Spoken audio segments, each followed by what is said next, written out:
Lana, querida, vocês já estão no ar. Por favor, desabilitar o microfone. Boa tarde, saudamos a todas as pessoas presentes e participantes do evento Redemoinho de Saberes, Jornada de Pesquisa e Narração de História, um evento interinstitucional que acontece de forma online e gratuita e que acolhe artistas, estudantes, professores e pesquisadores que agregam em seus estudos e experiências as múltiplas dimensões vinculadas ao ato de narrar. Nós temos agregados, unidos nesse momento, a UFES, a UNEB, a UFSB, a Casa Tombada, o Instituto Abra Palavra. Hoje, nesse momento, a gente gostaria de reiterar a importância desse evento para o fortalecimento da pesquisa, da ciência e das artes, nesse momento que estamos vivendo de tantas perdas e ameaças, né? Então, seguimos resistindo e acreditando que a nossa jornada é uma forma de esperançarmos e seguirmos acreditando no fortalecimento da cultura, da arte, da educação. Nesse momento especial, estamos aqui com a presença da mestra Ebome Cici. Esse é o encontro com Dona Cici, um encontro muito iluminado, né? Eu gostaria de começar fazendo a minha audiodescrição. Eu sou uma mulher de cabelos escuros, estou com uma blusa cor de araçá, um colar branco, ao fundo, um fundo claro. Dona Cici é a nossa convidada, eu gostaria de saudá-la, né, e como é de tradição da nossa cultura, pedir a bênção, antes de iniciar as nossas falas, né, eu pedi para que ela inicie pedindo a bênção e reverenciando a sua presença e agradecendo a sua presença no nosso evento.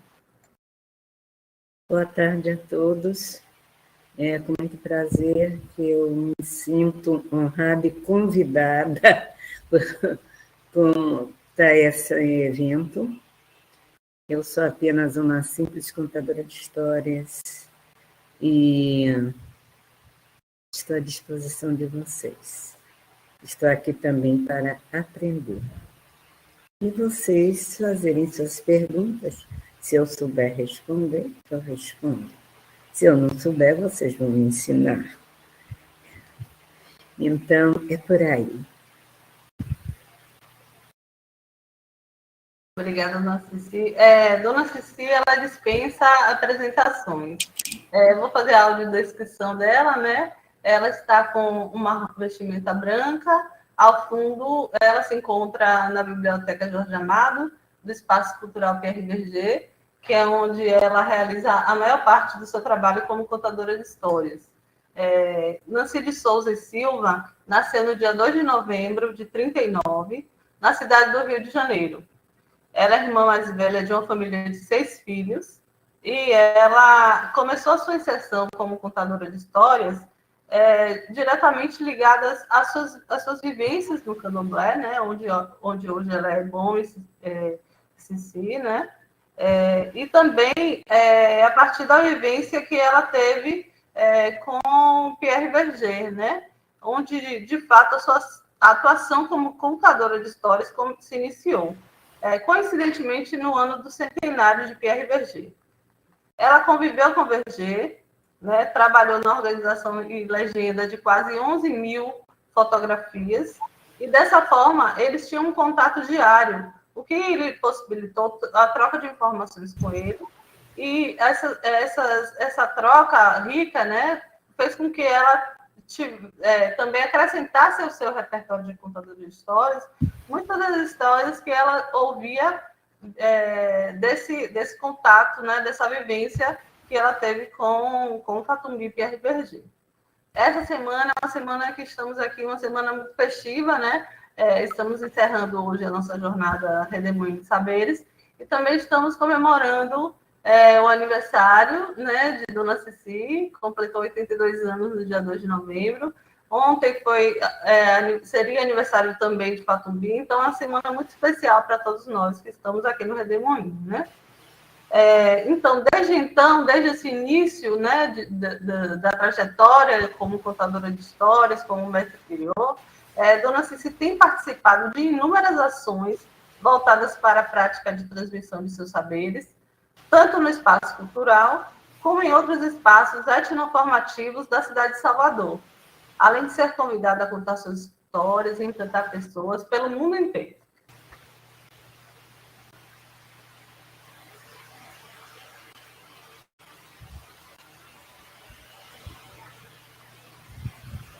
Eu gostaria de me apresentar um pouquinho antes de pedir para a dona Cici começar a contar uma história para a gente. Eu me chamo Ana Lula Morim. Atualmente, a minha pesquisa é com a griot, dona Cici, né, sobre a trajetória griot dela, e também eu busco fazer um recorte do repertório escolhido por ela. Eu faço parte do programa de pós-graduação em estudos literários da UF e tenho muita honra de estar não só apresentando, né, esse nosso encontro com a nossa mestra griot Ebome Cici, mas também de estar apresentando a minha pesquisa, né, falando sobre um pouco da minha pesquisa com ela, lá na universidade, na UF.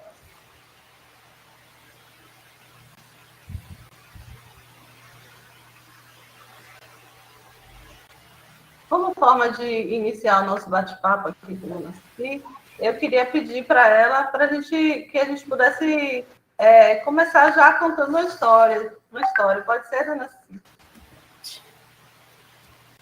Então, a cultura iorubá, eu vou pedir licença para tirar aqui a máscara, por favor, porque ela distorce as palavras, às vezes. Então, a minha trajetória, ela começa espiritualmente, quando era pequena. Não é que eu acredito nas histórias que eu conto, porque minha vida começa com histórias, com coisas que nem todo mundo acredita, só quem realmente conviveu comigo, que seria a testemunha dessas histórias. O primeiro momento, na realidade, que eu conto histórias é o seguinte, é que quando eu tinha 20 anos, é incrível, a minha mãe teve um casal de filhos. Um ano, nasce uma menina. Quando essa menina tem 1 ano e 3 meses, nasce um menino. E é muito interessante porque a minha mãe, ela era dona de uma pensão. Vocês não têm ideia hoje, aquela época que era pensão. Pensão tinha pratos feitos, era uma mesa, a pessoa se sentava e via o que vocês hoje chamam PF. Tinha também o que vocês hoje dizem delivery, que era a entrega de marmitas. E tinha também, a pessoa sentava, tipo hoje que chamam la carte, a pessoa sentava à mesa e ela escolhia o que tinha para comer e era servida. Então, minha mãe tinha mais ou menos um comércio assim. E então, quando ela tem essas crianças, ela diz, olha, é melhor você tomar conta dessas crianças, ou então você vem tomar conta de minha pensão. Oxe, eu foi doida, que nada. Preferi tomar conta de uma das crianças. Então, além de tomar conta, eu estraguei, né? Eu estraguei porque eu fiz dengo demais.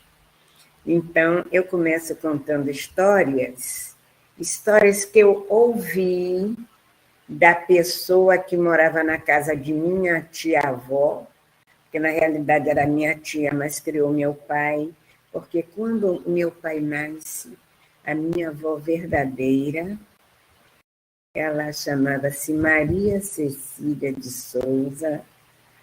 Essa mulher, ela morre de eclâmpsia. Ela tem um bebê e morre em seguida.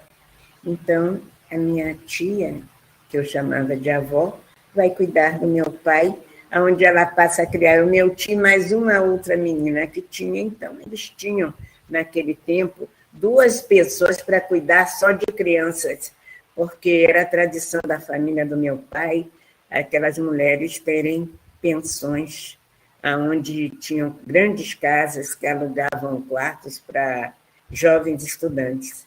Então, a minha mãe foi empregada de uma de minhas tias, quando ela conhece meu pai.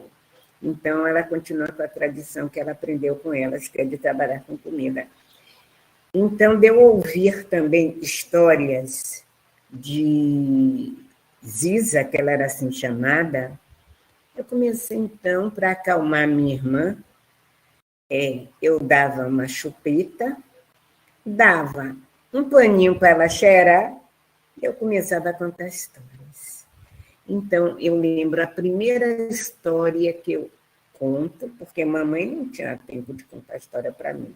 Mamãe só trabalhava. Agora, ela, sim, quando eu ia de domingo na casa de minha avó, ela contava história. Eu começo, então, a usar essas histórias para os meus irmãos, para acalmar. A primeira história é uma história muito comum dentro da cultura afro-brasileira. São histórias onde os animais podem tomar formas humanas e falar como o ser humano. O animal que toma forma humana é característica do povo Fon, do Benin. E os orixás que tomam formas zoomorfas, têm formas humanas, mas viram animais, são características do povo Iorubá.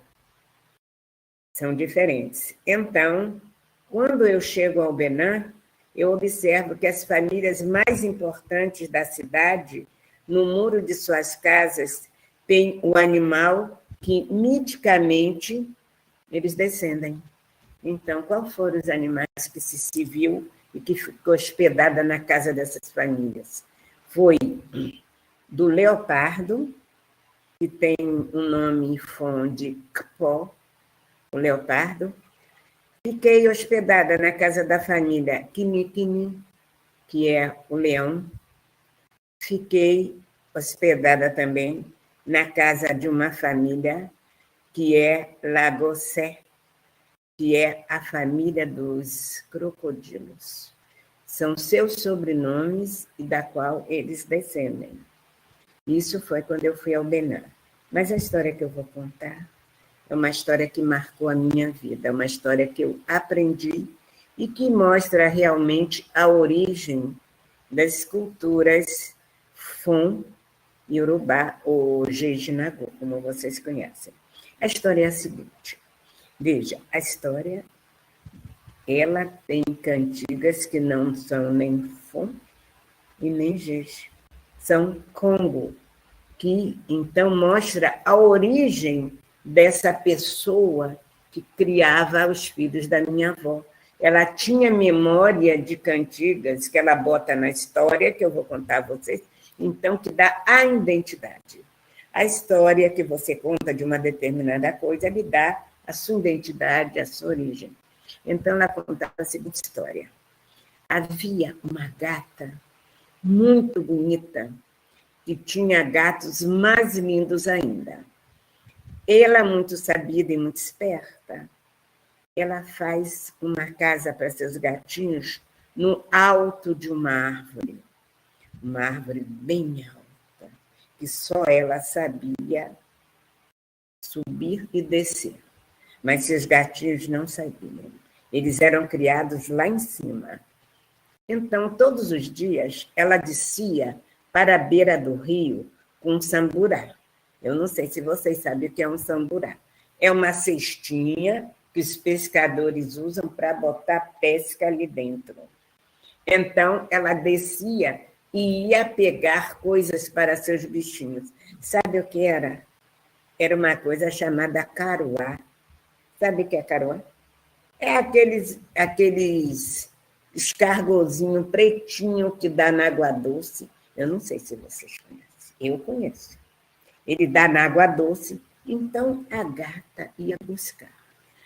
E ela trazia bastante e tinha um código. Ela subia na árvore, mas eles só poderiam abrir a porta quando ela cantasse a cantiga que era a chave da história. Então, quando a gata subia, ela chegava na porta e cantava a seguinte cantiga. Jauê, maracatu,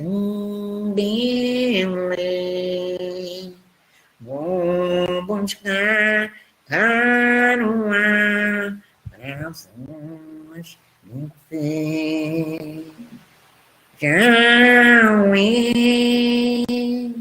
Maracatim, Belém, buscar Aruá, a voz me fez. Aí os gatinhos iam e abriam a porta e ela entrava. E todas as noites, quando ela chegava, eles se refastelavam com aquela iguaria. Ora, ali perto, uma onça havia tido uma porção de oncinhas. Só que todos eles morreram. E ela ficou muito triste. Uma sequer sobreviveu. Todas morreram. E ela então começou a andar ao léu pela floresta. Foi quando a atenção dela foi chamada por uma cantiga. E como todos os felinos, ela foi por dentro do mato, em silêncio, bem devagarinho, e abriu a folhagem, botou o olho, e ela viu então aquela gata bonita, forte, catando uma porção de caruá. Aí encheu a sua cestinha, ela olhando. Aí observou o que essa gata vai fazer. Então, ela disse: o que a minha parenta está fazendo? Vou segui-la. Então, ela viu, a gata não percebeu. Então, ela encheu o seu caçoar com seus caruás, e foi na direção da árvore, e a onça de longe só. Aí viu quando a gata subiu, quando a gata desapareceu, e veio o silêncio. Aquilo chamou a atenção da onça. Quando foi no outro dia, ela ficou de espreita. Viu novamente a gata fazer a mesma coisa. Seguiu a gata. No terceiro dia, assim que a gata saiu, ela subiu na árvore rapidamente e cantou imitando a gata. Jauê, Maracatim, Belém, buscar Caruá, pra voz me fez. Aí, quando os gatinhos ouviram, ficaram assustados. Mas era o código, eles foram abrir a porta. E quando abriu a porta, a onça foi e pegou os gatinhos todos e levou para a floresta, do jeito que vocês conhecem que esses animais carregam seus filhotes. Pegou todos na boca, mordeu, olha, aqui no pescocinho, e levou todo para a floresta. A onça foi. E quando, mais tarde, a gata volta, sobe, ela se arrepia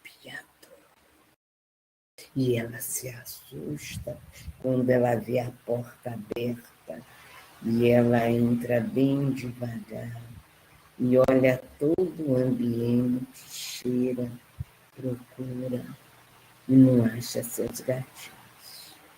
Ela desce, procura em vão. Nunca mais ela acha.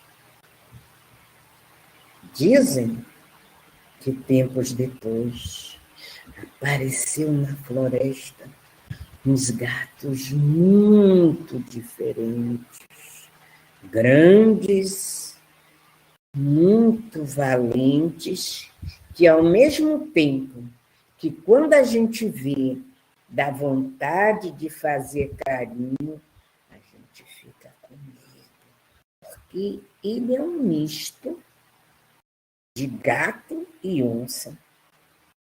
E Ziza dizia que eles eram os gatos do mato. Mas minha avó chegava e dizia: Nada disso. A onça foi e comeu os gatinhos todos. Sabe por quê? Porque eles não prestaram atenção no que a mãe falou. Eles apenas lembravam que quando a mãe cantava era para abrir a porta. Mas isso ela contava para a gente, porque toda a história da cultura afro, de origem afro-brasileira, ela traz temor. Traz temor, talvez devido ao que os negros passaram no caminho de sair da África, chegar aos nossos tempos. A desconfiança, talvez a intolerância, nos cria sempre um medo quando se vai se relacionar com qualquer outra pessoa que a gente acha que seja diferente da gente. Então, eu penso que a família dos gatos são felinos. Faz de conta que eu estou falando com minhas crianças, viu? E vocês são todos minhas crianças. Desculpe, com licença. Nesse momento, eu vou pedir para vocês deixarem a sua cátedra de lado. Faz de conta que vocês são todos pequenos, todos meus netos, todos meus netos. Então, eu digo para minhas crianças, a onça e o gato é a mesma família, felinos. Mas há diferenças entre eles. O lobo, o cachorro, são outra família, que chamam cães. Então, eles são de outra família, mas de vez em quando, hein? Brigam entre eles. E vovó conta sempre essas histórias. Então, somos como nós mesmos, que às vezes somos similares em todas as coisas, mas começamos a ver diferenças e começamos a criar problemas com coisas que seriam tão fáceis de serem resolvidas. Eu não sei quem tem razão. Se era minha avó, se era a Ziza. Ziza diz que aparecem os gatos do mato. Eu creio que sim, que teriam gostado de oncinhas e se namorado e lá criado um novo grupo etníco, né? Novos bichinhos, mestiços, como o ser humano, né? Que se mistura com outros e cria outros seres que criam grandes belezas na natureza, né? Que colorem. Por exemplo, a raça negra se mistura com a raça branca e ela vai colorir tipos que cada vez que nasce um é uma novidade. Ele não vai nascer igual àquele outro, ele vai nascer de uma forma diferente, mas que será tão linda quanto. E assim são esses animais similares, que não são da mesma família, mas que se misturam e criam outras coisas bonitas na vida da gente. Mas eu posso entender muito bem, porque há sempre aquele temor, né, de histórias, dentro das histórias. Mesmo que eu conte uma história de origem iorubá, tem o temor, porque isso nasce com o ser humano. O temor é aquilo que faz-nos forte, que faz-nos enfrentar a vida, né? Entrar no escuro, porque nós temos luz própria, a luz do Espírito. Então, cada dia é um dia de luta, é um dia de novidades, é um dia de descobrimentos que vêm dessas histórias. Então, essa é a primeira história que eu só vou entender conforme eu vou crescendo. Quando eu digo, hoje é o dia da cultura, vocês sabiam? Que antigamente diziam Semana do Folclore, hoje chama-se Dia da Cultura. Hoje, quando eu fui ouvir os noticiários, eu tinha me esquecido, eu sabia que existiu o Dia da Cultura. Ele disse que é hoje. Para mim, era final de outubro, quando eu era estudante. mas diz que hoje é o Dia da Cultura. Então, quando nós fazíamos aqui, no Espaço Cultural Pierre Berger, comemorações pelo Dia da Cultura, que eu ia contar a história, quando eu perguntava, vocês querem história de quê? Eles diziam logo, ora, minha avó, de assombração. Era o que eles mais gostavam, que mais chamava a atenção. É aquilo que, às vezes, não se tem respostas. É aquilo que é misterioso, é aquilo que assusta, ou é aquilo que, por temer tanto, eles irão sacralizar. Porque, às vezes, o medo é tanto que eles passam a sacralizar aquilo. Oh, meu Deus, pelo amor de Deus, não me aconteça. Oh, meu Deus, me livre disso, me livre daquilo. É uma coisa que a gente sempre está temendo, né? Acaba se tomando medo daquilo, muitas vezes, que é sagrado. Então, essa é a primeira história. A partir daí, tive muitas outras. Tinha as cantigas, né? As cantigas de dormir, que eu cantava muito. Depois o tempo foi passando e eu fui deixando de cantar algumas cantigas, porque eu via no fundo dessas cantigas um pouco de intolerância. Prefiro dizer isso. Intolerância com as pessoas. Por exemplo, teve uma cantiga que eu botava minhas crianças para dormir e tinha intolerância e eu ainda não tinha percebido. Teve uma, pois bem, su, su, su, menino mandu, de olho de gato, nariz de peru, su, su, su, menino mandu, de olho de gato, nariz de peru. O que é isso, Pró? O que eu disse, Prolana? Traduza minha cantiga aí. Diga aí, Pró. Traduza.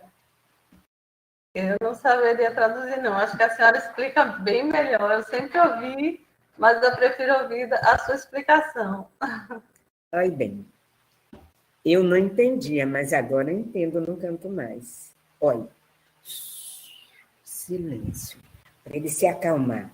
Su, su, su, menino mandu. O que é o mandu? Mandu é uma coisa disforme, que tem um corpo disforme. Eu tenho a história dos mandus, dos 13 mandus. Então, é uma coisa disforme. Ela está zangada. A pessoa que está fazendo o bebê dormir, ela está zangada. Ela diz, su, su, su, menino mandu, do olho de gato, os olhinhos dele é azul. É claro, ela não vê, dentro da minha cultura, depois eu explico, só se vê mais 3 cores. Então, ela diz de olho de gato. Ela não tem muito entendimento de cores. Ela sabe que o olho do gato é claro, ela vai e bota no menino. E nariz de peru. Por que o narizinho dele é de peru? Porque ele é branco, o narizinho dele é fininho. Por isso que ela diz, su, su, su, menino mundo, do olho de gato, nariz de peru. E vai ninando até ele dormir. Teve uma outra que Cici também não canta? João Curutu, no pé do mulungu, tá te esperando para comer com angu. Mulungu, uma palavra congo. Angu, uma palavra de origem congo. Então, quer dizer, se o menino não dorme, vai botar o menino embaixo do pé do mulungu, que é um comestível, tanto a folha como a semente, e o João Curutu, que Curutu é uma palavra congo que não é boa, está personalizando uma pessoa má. Então, tinha essas memórias E a criança, com aquele medo, ela dormia. Mas isso é uma coisa que a sociedade da época leva aquelas pessoas a cantarem assim. E isso era passado de geração em geração. Tinha também quem cantasse. Senhora Santana, na beira do rio, aqueça-se em mim, que está com frio. A Cici gostava muito, para eles dormirem logo, botava eles aí em cima de uma grande almofada de bruço, logo com o mau costume de cheirar pano e chupar chupeta, e eu ia ninando. Agora, como eu sempre gostei de cantiga de mar, de pescador, tinha uma cantiga muito bonita que eu gostava de cantar, porque ainda, além de todo o defeito que eu botava neles, eu gostava de fazer isso, ó. Eles acabavam dormindo, e a gente canta. Enana, enago, enana, aie, manjá. Enana, enago, enana, aie, manjá. Anina, anina, aie, nina. Imanjata Nangole, aí a gente ia, levantava o bracinho dele para ver se ele estava dormindo, ele fazia isso, ele não estava dormindo, ele estava gostando que você estava cantando e estava animando ele. Então a gente cantava e ele acabava dormindo muito tranquilamente. Então, hoje é o Dia da Cultura, eu estou lembrando histórias da minha cultura, muito, muito antigas, mas muito antigas mesmo, que eram como também as cantigas de roda e também as brincadeiras. Tinha cantigas de brincar que também eram pejorativas. Vocês se lembram daquela cantiga Pai Francisco? Ela era produto da escravidão, da Casa Grande. A pessoa não tinha como se falar, então aproveitava esses momentos, as pessoas, no afã da brincadeira, nem percebiam que era um desabafo. Porque ambas as cantigas cantantes eram desabafo. Era a forma de desabafar. E tinha uma cantiga de roda que o pessoal adorava quando era criança. Pai Francisco entrou na roda, tocando seu violão, blam, blam, blam, blam. E lá vem seu delegado, e Pai Francisco foi para a prisão. Como ele vem todo requebrado, parece um boneco todo quebrado. Quer dizer, porque ele tocava uma viola, ele foi visto como uma pessoa malandra. A polícia, só porque ele é negro e está tocando, prende ele, bate nele, e quando ele sai mancando, e parece que ele com o violão está dançando. Todas essas coisas fizeram parte da minha infância, brinquei, cantei, sem saber o que estava falando. Eu ia apenas repetindo o que eu escutava. Depois eu fui tomando entendimento, fui compreendendo e fui transformando essas coisas em outras que existem também e que a vida faz com que a gente aprenda. Então, já contei uma história, mas tem mais histórias, depende de vocês. Sim, teremos muitas aprendizagens aqui nessa tarde. As pessoas que estão acompanhando a gente, Dona Ceci, estão muito encantadas. Nós temos muitas mensagens aqui no nosso chat. Beatriz Mirra, a Daniele Andrade. A Daniele fala que é a mais linda no mundo inteiro dessa Bahia é vovó Ceci. Enfim, temos muitas mensagens aqui. todo mundo está muito feliz de estar aprendendo bastante com a senhora, né? E com seus saberes. A gente quiser reforçar os pedidos, vocês podem fazer perguntas, tá, gente? Que ao final do nosso bate-papo aqui com a dona Cici, ela vai poder responder as perguntas de vocês, tá? E eu queria falar um pouquinho sobre, agradecer, né, sobre essa troca de saberes, né, sobre esse momento que a senhora, estamos todos encantados, né? A gente sabe que o repertório do Dona Cici, ele é muito rico a respeito das lendas, das histórias dos orixás, né? A gente que convive com ela aprende muito sobre quem são os deuses, sobre quais as suas lutas, as principais características desses orixás, qual foi a origem do mundo, né? E como surgiu o ser humano a partir das histórias, dos mitos que ela conta dos orixás. A gente aprende muito sobre tudo isso. Mas a gente sabe também que o repertório dela é recheado de histórias da cultura afro-brasileira e indígena como um todo, né? E é muito importante, muito rico, né, a gente ouvir essas histórias para o fortalecimento, né, da nossa tradição. Enfim, e são muitos ensinamentos, né, que a gente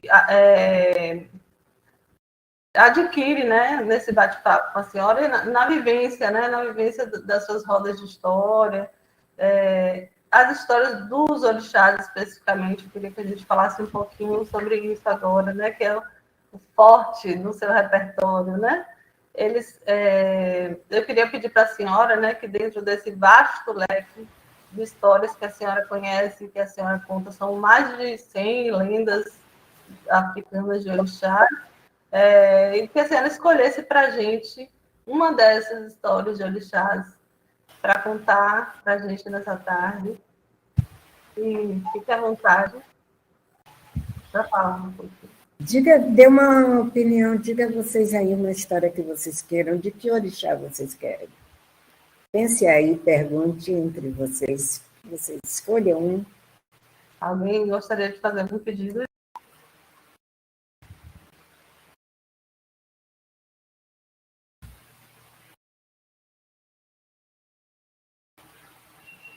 Como estamos numa tarde de sexta-feira, a senhora poderia contar uma história de Oxalá? Sim. Sim. O mundo havia sido criado e precisava criar os seres humanos. Oxalá desce ao mundo porque ele não conseguiu criar. E ele, por ser o pai de todos os orixás, quando ele chega no Orum, no céu, ele está muito envergonhado. E então ele é levado ao conselho, porque no Orum viviam 152 orixás. E ele, então, era o pai mítico de toda essa família. Ele era o primeiro ser.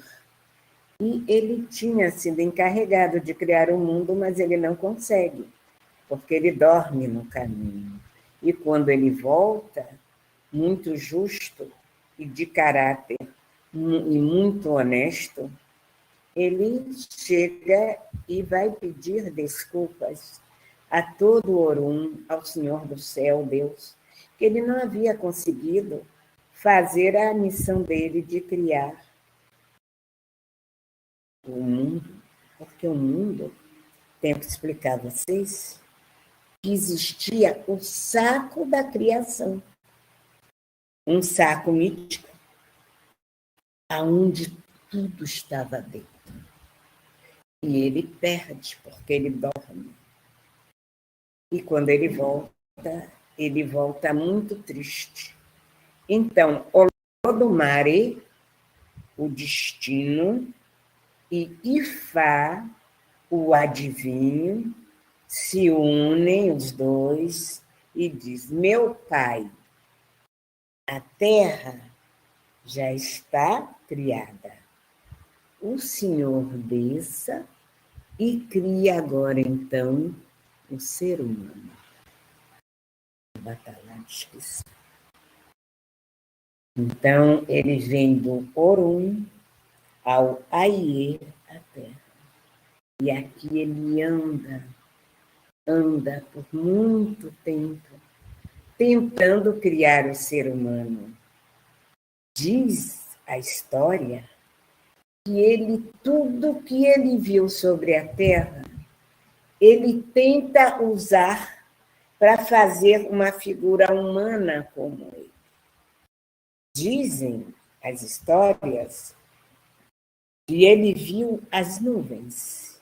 Ele atrai as nuvens, molda o ser humano na nuvem. Mas com poucos minutos, ele começa a se desfazer. Ele diz, não, tenho que procurar outra matéria. Aí, ele vê o fogo. Ele diz, o fogo é forte. O fogo tem calor. E ele amolda o ser humano no fogo. Mas aí o fogo vai indo e se consome até se transformar no nada. Mas ele não desiste. Ele faz uma figura de pedra. Ela é rígida. Não sai do lugar. Talvez de ferro. Ele usa uma montanha. Ele esculpe, mas ela não sai da sua natureza, ela continua ali. Então diz que Oxalá vai todos os dias pegando várias matérias, ossos de animais, couro, folhas, frutas, tudo que vive sobre a terra, ele tenta fazer uma figura como ele. Ele não consegue. Então, ele demora muito tempo, e o tempo começa a passar.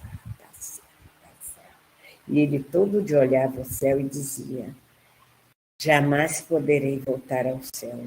Eu não consegui criar o ser humano. E ele sai muito desolado, andando pela terra, quando ele ao longe vê uma grande árvore, muito grande, com uma copa imensa, muitas raízes fora da terra, junto de uma lagoa. Então ele se dirige até lá e senta-se. E fica olhando aquela água, que com a brisa começa a tremer. Uma água escura. Ele diz, eu pensei que não houvesse vida nessa água, mas quando o vento passa sobre ela, ela se movimenta. Aí nisso a água se movimenta muito forte, cria um redemoinho, e de dentro sai uma mulher negra, muito negra, como a água da lagoa. Ele fica olhando assim, ela fica olhando para ele, porque ele não tem cor. Ele simplesmente é albino. Mas ele, antes que ela pergunte qualquer coisa, ele diz, quem é você? Eu pensei que aí dentro não houvesse vida. Quem é você? Essa mulher diz, não sei. Eu fui criada com o mundo.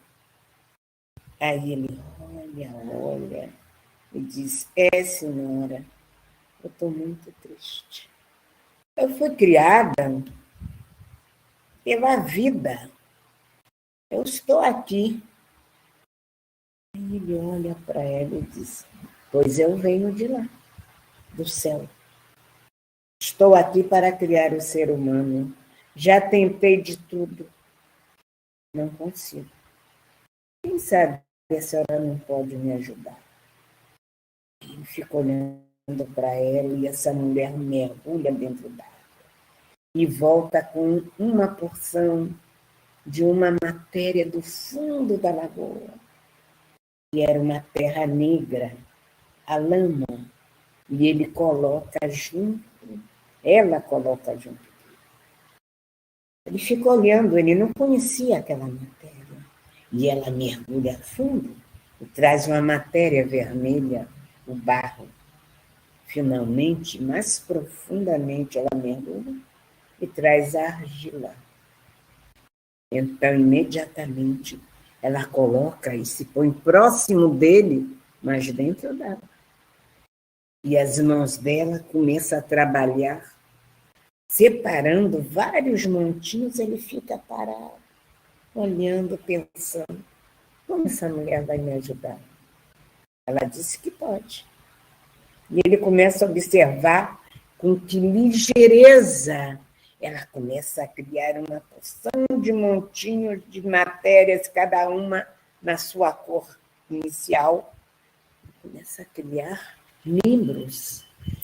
Aí ele vê quando ela cria dedos, mãos, braços. Ele fica olhando. Daqui a pouco ela está criando tórax, ele está olhando pernas. Aí ele pega uma porção de cada uma daquelas matérias.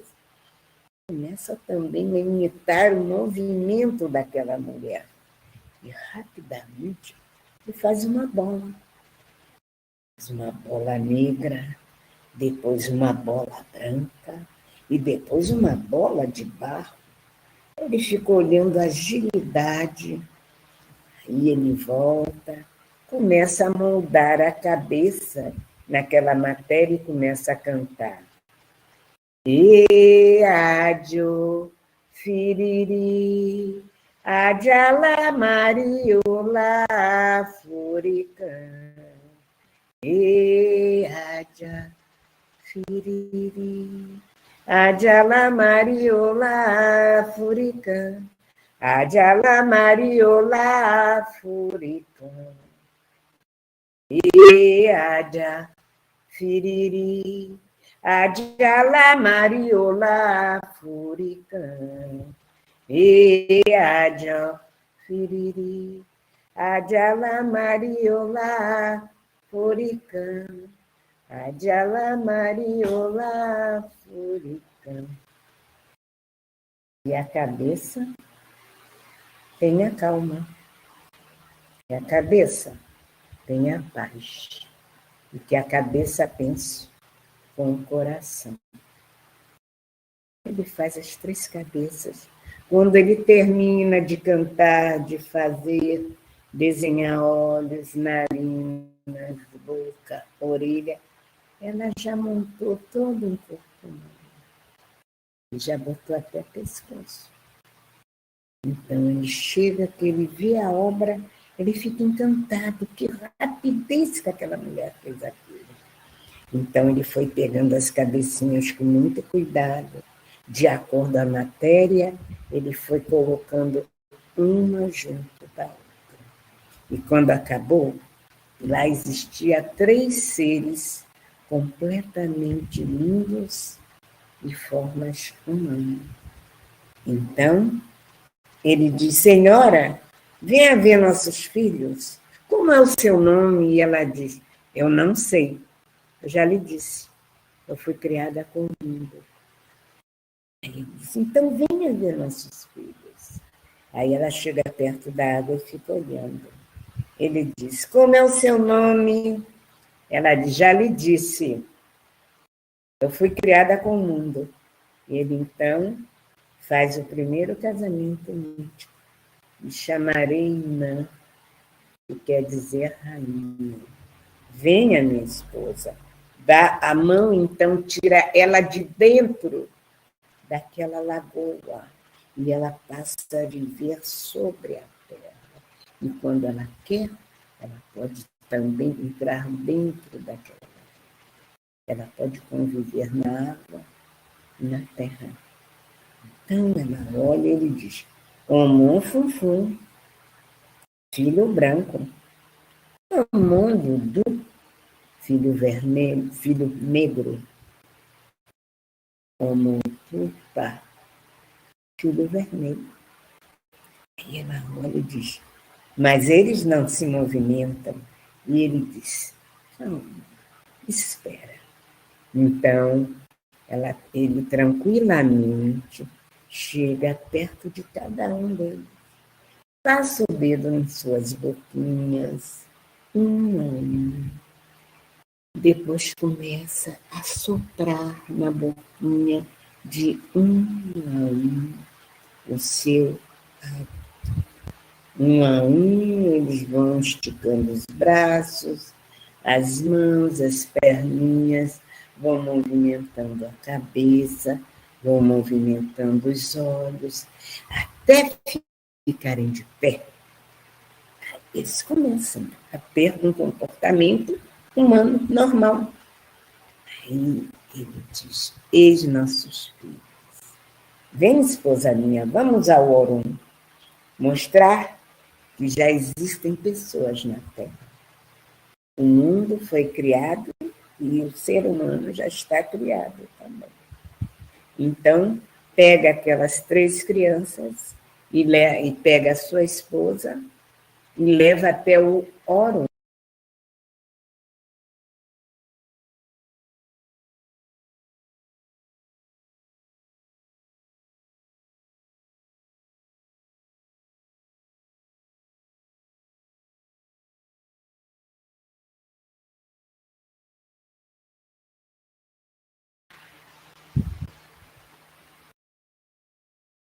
Sumiu. Gente, vocês conseguem ouvir? Tivemos uma falha na conexão? Voltei. Mas a imagem não.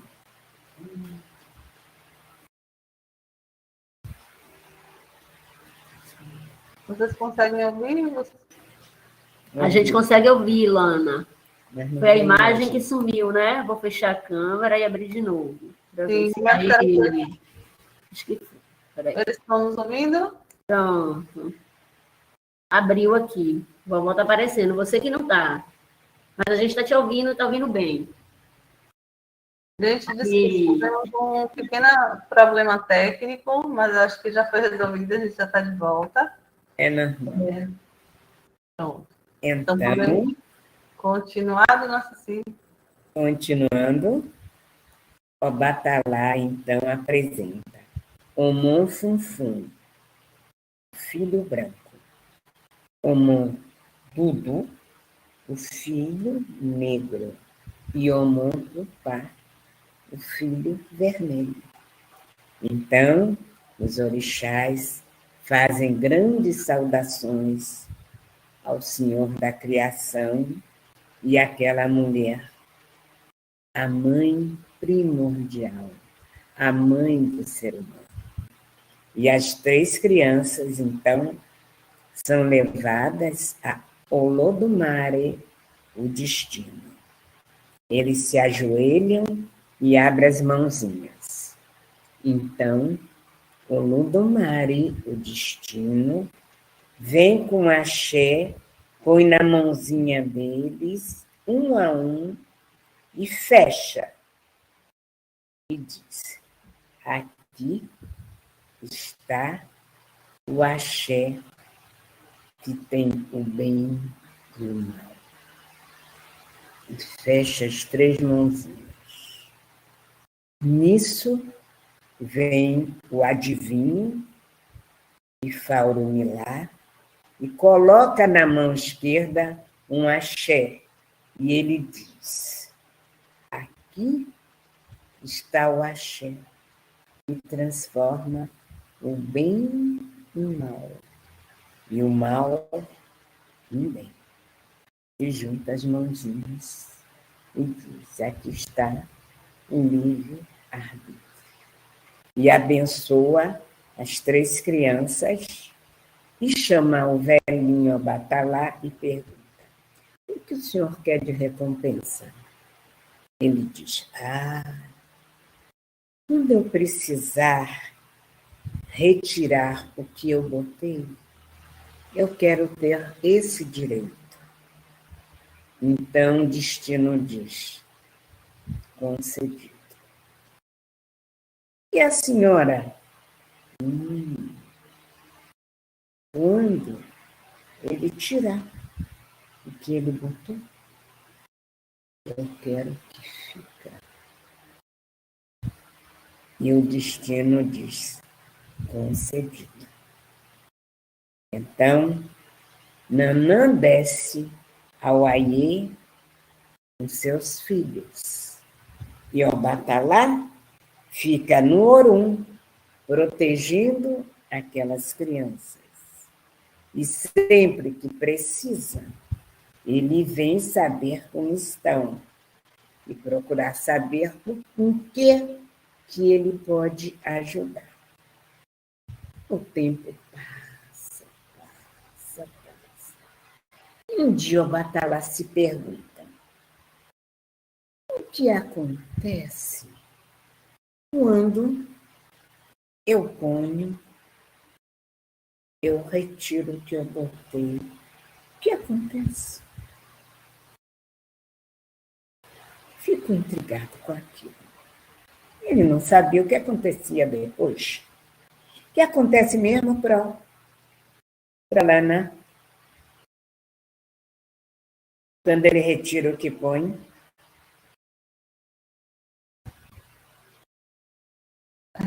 Tem que retornar? O que retira? O que acontece? Ele sopra, o Espírito diz: eu quero ter o direito de, quando eu precisar retirar, eu posso. E o destino diz: sim, concedido. E ela diz o quê? Quando ele retirar o que botou, eu quero que fique. Mas ele depois pensou e volta atrás e disse: sim, quando eu boto, te retiro o que eu botei, o que acontece depois? Eu tenho que procurar minha esposa para ela me dizer. Então, ele pede licença ao Senhor do céu e vem à terra. Mas antes ele consulta Ifá e pergunta ao adivinho: eu queria saber o que acontece quando eu preciso retirar o que eu botei. Ifá diz a ele: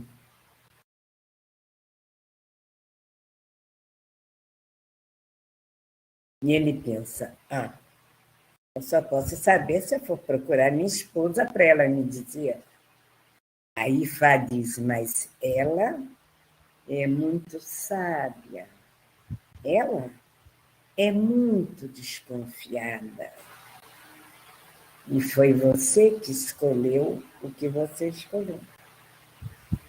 Então, ele tem uma ideia. Só ela pode me dar a resposta, então. E Ifá diz, o adivinho: sim, só ela pode te dar a resposta. Porque foi o escolhido e foi o tratado. Então, ele tem uma ideia. Se veste todo de mulher, bota brincos, bota pulseiras, bota uma coroa e bota um filá para cobrir todo o seu rosto. E devagar, ele sabe onde ela vive, ele sabe onde é a aldeia. E um dia ele chega na aldeia e ela está nos seus afazeres, no seu pilão, macerando grãos, e seus filhos estão, gerações e gerações já tinham passado, estão por ali, e ela está trabalhando, sempre no seu afã. Então ele de longe começa a dizer: Saluba, Saluba, Saluba, que é a saudação real de mamãe.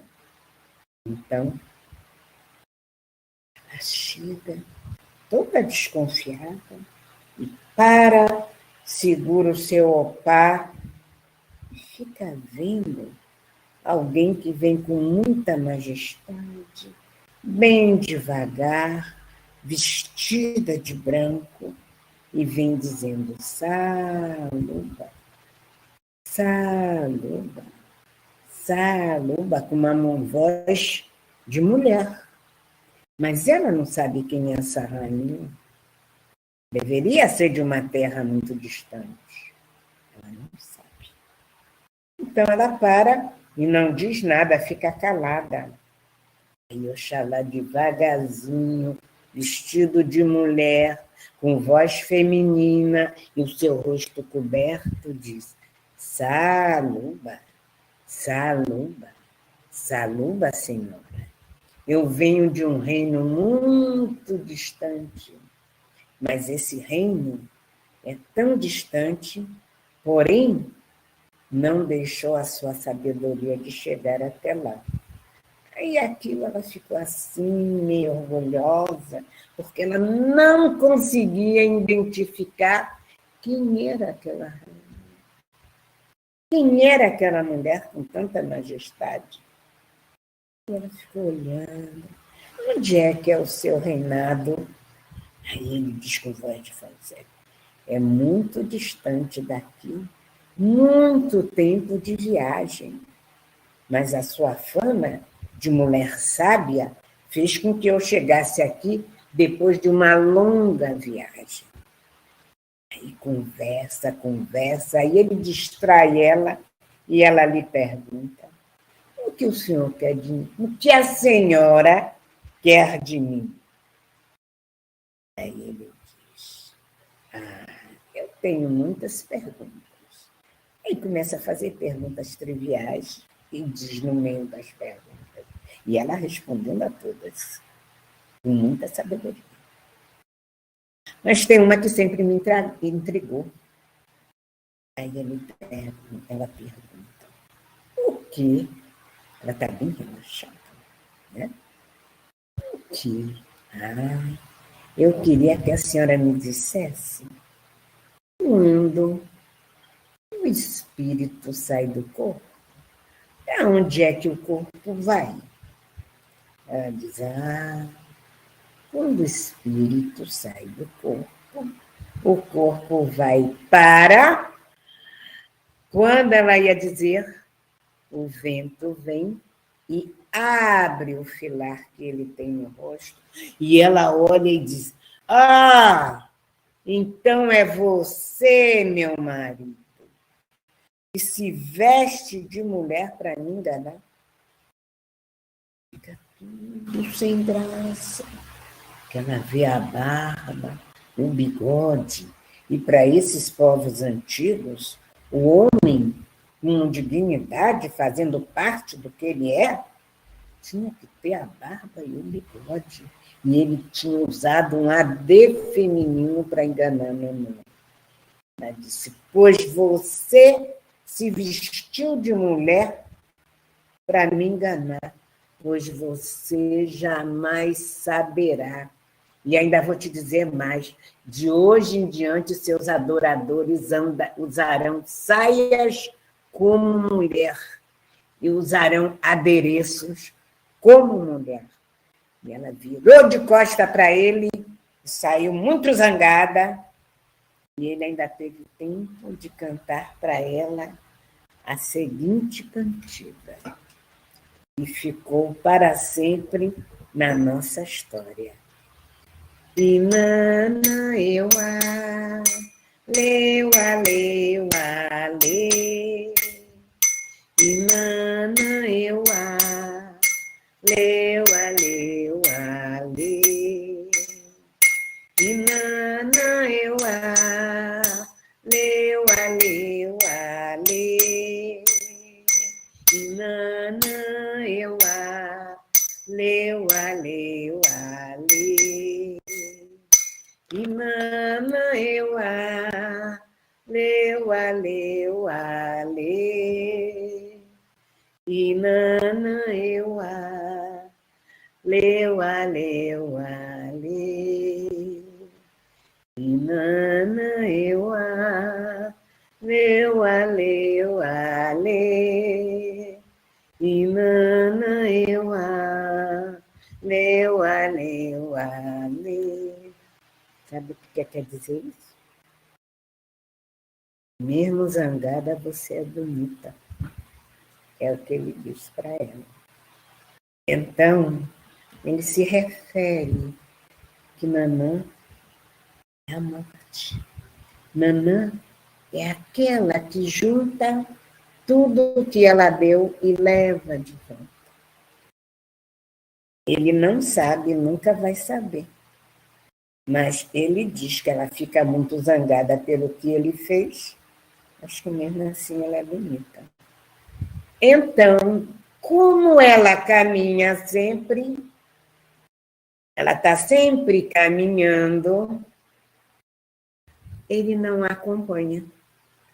Então, Olodumare diz, ela caminha, ela segue recolhendo o que ela acha. Mas ele está velhinho. Ele precisa de alguém para cuidar dele. Então, ele chama Iemanjá. Iemanjá, então, torna-se esposa de Obatalá e a mãe dos orixás. Iemanjá antes tinha sido esposa de Oduduá. Iemanjá tinha sido esposa de Olodumare. Iemanjá tinha sido esposa de Ifá.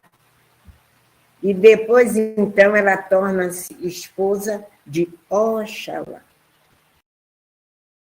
E da união de Oxalá com Iemanjá nasce a lua e o sol, a água doce e a água salgada. Nasce Exu, nasce Ogum, nasce Oxóssi, nasce Xangô, nasce Dada Adiacá, nasce Baianim, nasce Orixabi. Antes, ela tinha parido Orungã, que é o oxigênio. Um menino que nasce com 4 braços e nos dá o oxigênio. E uma menina chamada Adi, que é a riqueza. Essa menina, ela tem a forma de concha. É aquela imensa concha que tem no mar. Então, Iemanjá é a mãe dos orixás. E é aquela que nos acalma a cabeça e toma conta da coroa de Oxalá e dele. Em memória disso, a gente canta.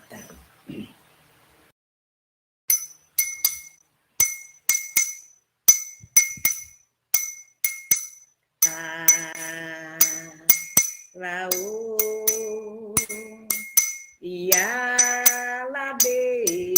Colê, Alaô, Igênia, Iacolabatolê,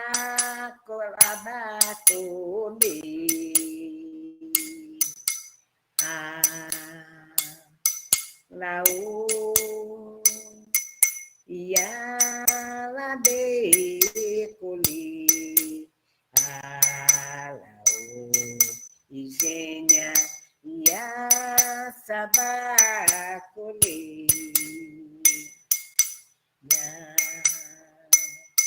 Laô, Ialabe, Colê, Alaô, Igênia, Iacesucolê.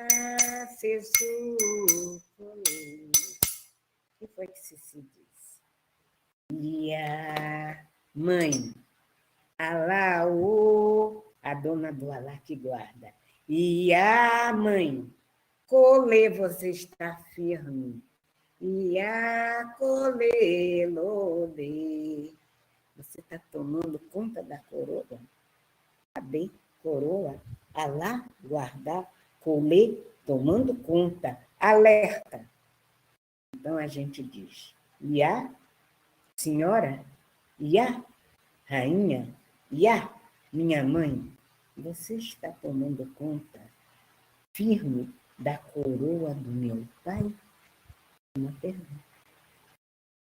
E ela está lá firme, tomando conta da coroa dele, ia tomando conta das nossas cabeças, para que a gente pense com tranquilidade e do nosso raciocínio. Porque a cabeça sem raciocínio não tem valor nenhum. Então, essa é uma das histórias de Oxalá e suas duas esposas. Uma tem a responsabilidade de recolher aquilo que, quando ele tira o espírito do corpo, ela toma conta.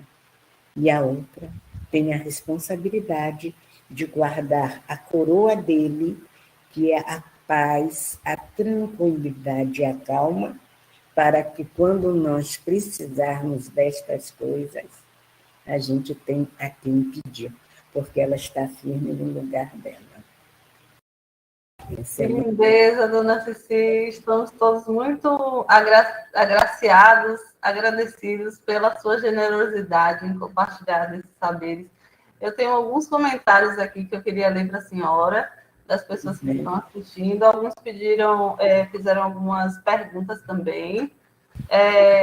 Algumas pessoas pediram para que a senhora apresentasse o instrumento que a senhora toca, como que ele se chama, e mostrasse um pouquinho para a gente.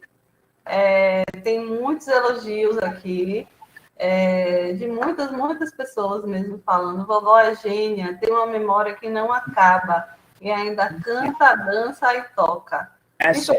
Essa foi a Daniele Trindade que falou. Que pessoa maravilhosa, conta histórias com o coração, Nancy Orives. Ronaldo Porto diz, apaixonado estou. São muitos. Beatriz Mirra fala que lindo. Também diz, a voz dela é uma canção, e quando canta é o céu. Enfim, são muitos elogios, e temos também algumas perguntas, né? A senhora poderia falar um pouquinho sobre o instrumento antes de fazer uma pergunta? Sim. Na realidade, esse instrumento que vocês estão vendo aqui, ele mais ou menos ele está adaptado para mim tocar. O nome dele é agogo, é um instrumento de origem iorubá. A palavra agogo simboliza, poderia se traduzir como relógio, porque é o que sinaliza uma reunião. Geralmente ele é tocado com um pedaço de ferro ou madeira. A gente inicia as coisas assim.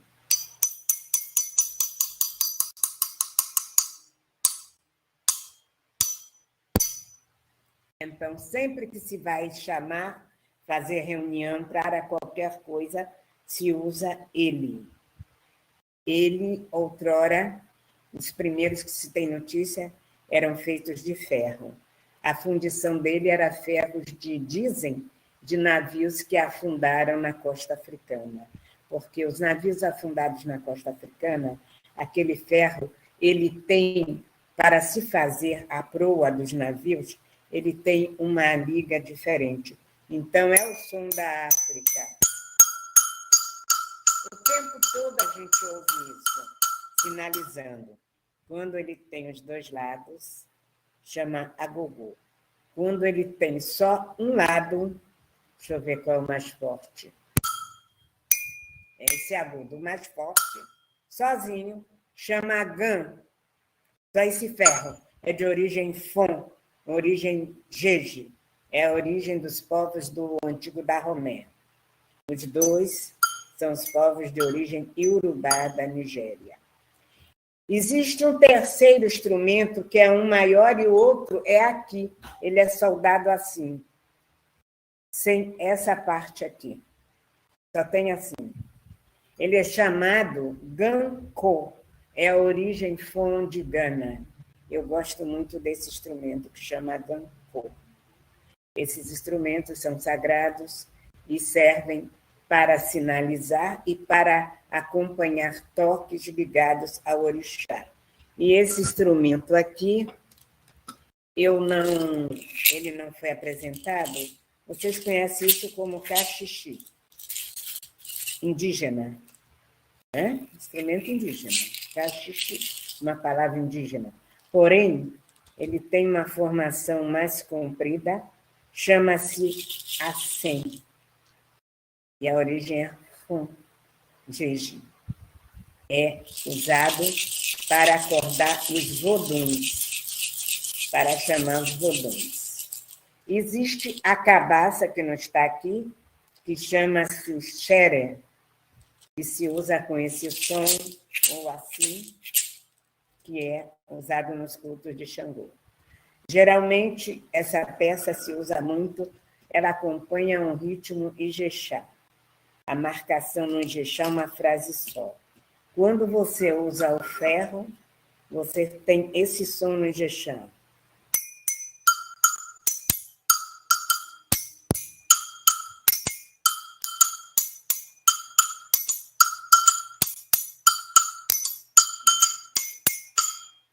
E quando você usa o cachixi, a frase dele é esse.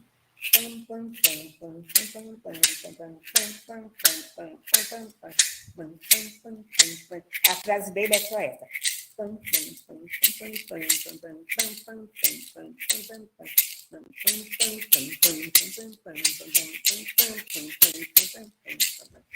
A frase dele é essa. Agora, esse, ele tem várias frases. Esse daqui tem a frase Jexá, que é isso.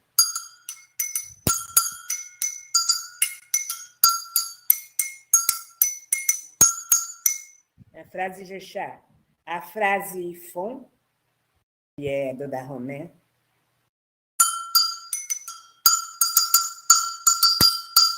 É diferente. Ou tem a frase Vassi.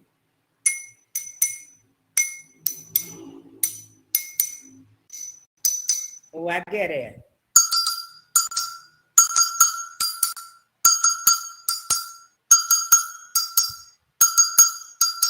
E por aí vai. Esses instrumentos, então, acompanham os toques de candomblé, e tem os 3 tambores, que o maior chama rum, o médio rumpi e o menorzinho lê. E o nome desses tambores são tambores, chamam igus.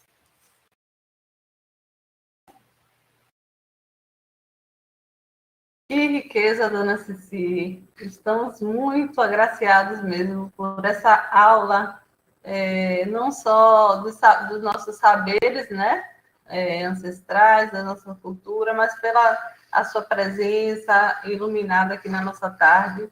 Estamos todos muito... teríamos algumas perguntas, mas eu não sei se o adiantado da hora vai permitir que a gente faça essas perguntas, né? Antes de concluir a nossa atividade e pedir para a senhora falar mais um pouquinho, eu queria fazer um pedido adicional, né, a todo mundo que nos assiste. Nós estamos aproveitando o evento para começar a pensar uma rede nacional de pesquisas em narração de histórias.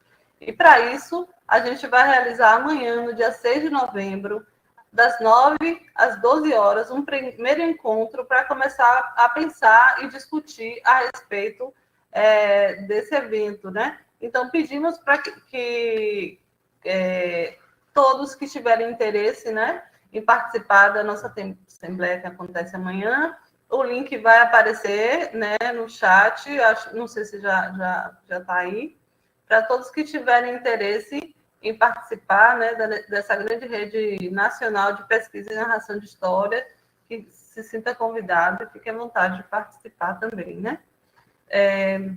Eu queria concluir a nossa fala, primeiro chamando uma convidada especial que está aqui do meu lado, para aparecer aqui, né? E a professora Luciene Santos está aqui comigo, né? Nesse momento está aqui conosco, eu gostaria de chamar aqui, que ela vai fazer uma fala também, e pedir para a dona Cici que ela conclua, né, com uma fala final que possa deixar para a gente nessa tarde. Estamos nesse tempo de superação, né, dona Cici? Estamos passando muitas dificuldades em todos os níveis de perdas, né, no plano político, enfim. Então, eu gostaria que a senhora deixasse uma fala final, pode ser musicada, pode ser cantada, pode ser da maneira que a senhora achar melhor, que nos traga essa sensação de esperança de tempos melhores, que com certeza virão. E agradecer muito a sua presença, a sua participação no nosso evento. Redemoinho de Saberes. E é isso. Fica com a senhora a nossa finalização. Eu quero agradecer, primeiramente, todo esse trabalho de vocês, a todos os professores que se lembraram de mim, em especial a minha Nana, que eu tenho muito carinho, amor e gratidão por ela. Eu tenho uma neta especial e ela conseguiu entrar no coração da minha neta e muito me ajudou. Então, eu agradeço o tempo de vocês comigo. E nesse momento das coisas que estão acontecendo, fala-se tantas coisas, que eu não sei nem o que falar. Aí falam de coisas políticas, falam de coisas sociais, falam de coisas religiosas, enfim. Tudo que a gente puder fazer de bom para que possamos remediar a situação, lutemos juntos, porque ainda tem muita coisa pela frente. Quem pode ajudar na parte da medicina, que ajude.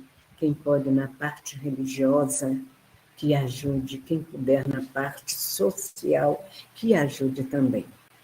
Tem uma cantiga que eu gosto muito de cantar. Essa cantiga é uma cantiga do orixá do dia de hoje, e do orixá da qual eu sou iniciada, que é o Obatalá, que é Oxalá, o Senhor de muitos nomes. Então, esta cantiga, ela é assim. Araie baba unjeje, baba moriô. Araie baba unjeje, baba moriô. Araie baba unjeje, baba moriô. Araie baba unjeje, baba moriô. Araie baba unjeje, baba moriô. Araie baba unjeje, baba moriô. Essa cantiga quer dizer, onde quer que vocês estejam, as mãos e os olhos de Oxalá estarão sobre vocês. Quer dizer que dos olhos de Deus a gente não se esconde. Mas, porém, Nanã diz: Alabia balacuma paode, oricode, alabia balacuma paode, oricode, alabia balacuma paode, oricode, alabia balacuma paode, oricode, alabia balacuma paode, oricode, alabia balacuma paode, oricode, alabia balacuma paode, oricode, alabia balacuma paode. Nanã diz, e nós temos um caminho. Nem sempre podemos segui-lo retamente. A gente encontra buracos, a gente encontra falhas, a gente cai, mas a gente levanta, porque ela nos segura pelo braço e nos puxa, nos leva sempre para o alto, está sempre firme.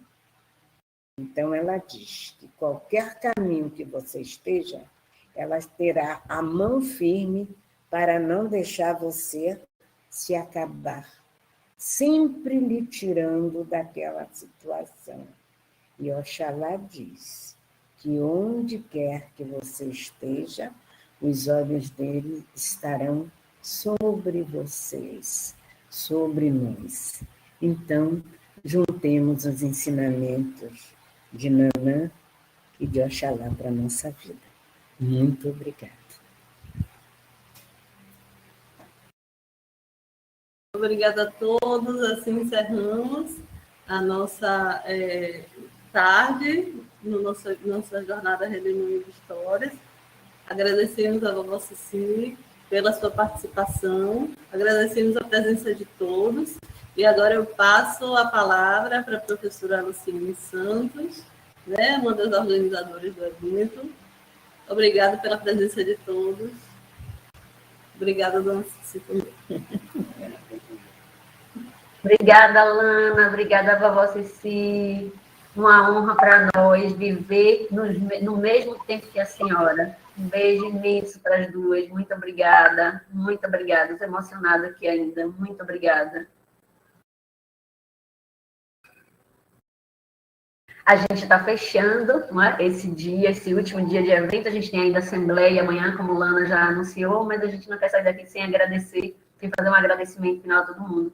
Nós ainda temos aqui a última atividade do dia, que é o lançamento dos livros, então continue aqui na sala com a gente, continue aí do outro lado no YouTube também, para vocês verem as belezas que a gente ainda tem para mostrar. Mas eu venho aqui agora em nome de toda a comissão organizadora para conversar com vocês e para fazer os agradecimentos finais, tá bom? Para quem não me conhece, eu sou Luciene Souza, da Universidade Estadual de Feira de Santana, e componho a comissão organizadora desse evento. Bom, a gente fez uma carta que diz assim: Terras da Bahia, 5 de novembro de 2021, sexta-feira, dia de Oxalá.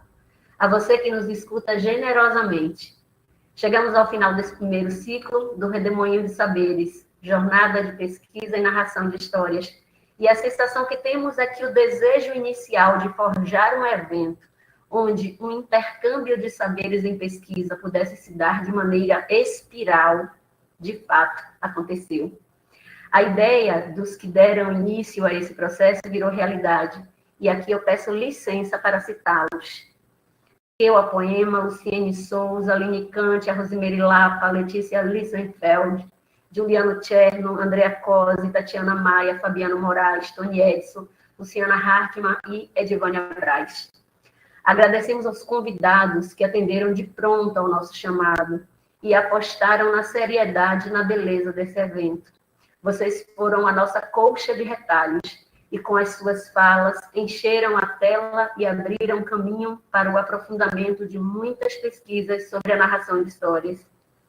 Aos nossos moços e moças da equipe de comunicação, nossos arautos da Boa Nova, sem os estudantes da Universidade Federal do Sul da Bahia e sem os jovens pesquisadores da Cacimba de Histórias da Universidade Estadual de Feira de Santana, seria difícil fazer a notícia chegar a tantos lugares e com tanta beleza. Cabe aqui ainda um agradecimento especial à equipe técnica, formada por Emanuela, Vitor e Chicó. Agradecemos ainda a Paula Libéria por conversar conosco sobre o nosso movimento nas redes sociais. E a Ana Lúcia Silva pela logo do nosso evento, que de cara apresentou a ideia de que o nosso desejo era mesmo que essa festa levantasse poeira. Agradecemos ainda às moças e moços que contam com as mãos. E aí eu quero pedir licença a vocês para dizer o nome dessas pessoas que foram tão importantes para a gente ter o evento, inclusive, que a gente teve. Igor Bernet, Gustavo Leão, Emanuele Ressurreição, Gabriela Silva, Maria Virgínia Cardoso, Shirley Marques, Tayane Souza. Então, agradecemos essa turma boa, especialmente ao NAU, Núcleo de Acessibilidade da Universidade Estadual de Feira de Santana. Vocês fizeram não apenas um evento mais inclusivo, mas encheram de graça as histórias que foram narradas por muitos dos nossos convidados. Vocês são poesia no corpo. Gratidão ainda aos inscritos e aos pesquisadores que aqui estiveram por terem confiado nessa primeira edição do evento. Escutar as notícias sobre esse nosso objeto de estudo e de vida dentro da graduação e da pós é motivo de muito orgulho para toda a comunidade que se reuniu aqui nos últimos dias. Como tão bem disse Paulo Freire, aprendemos em comunhão. Teremos agora um espaço para um lançamento de livros, e eu peço a vocês que continuem conosco para prestigiar esses artistas da palavra oral, que também colocaram as histórias no papel. E em tempo, convido a cada pessoa para participar da nossa assembleia, que acontecerá amanhã, das 9 às 12, o link está lá no site do evento, para que possamos conversar um pouco mais de perto e nos vincularmos uns aos outros. Gente das maravilhas. Por fim, gratidão a essas universidades baianas, o FSB, o EFES, o NEB, gratidão ao Instituto Abra Palavra, a Casa Tombada, por seguirem firme no leme desse barco até aqui. Que Oxalá nos guarde nesse finalzinho de evento e que os encantados continuem nos guiando nessa tarefa bonita de espalhar as narrativas pelo mundo. Assé. fica aí com a gente. Você está por aí? Quem é que vai conduzir o lançamento dos livros? Oi, Lu. Oi, Rose. Estou aqui já. Oi, tá aqui. Agora. Ah, é o meu. Nome de Oi, tô chegando para esperar o pessoal aí e a gente fazer uns lançamentos de livros bem lindo, cada livro lindo aí que a gente vai apresentar, fechando esse evento maravilhoso.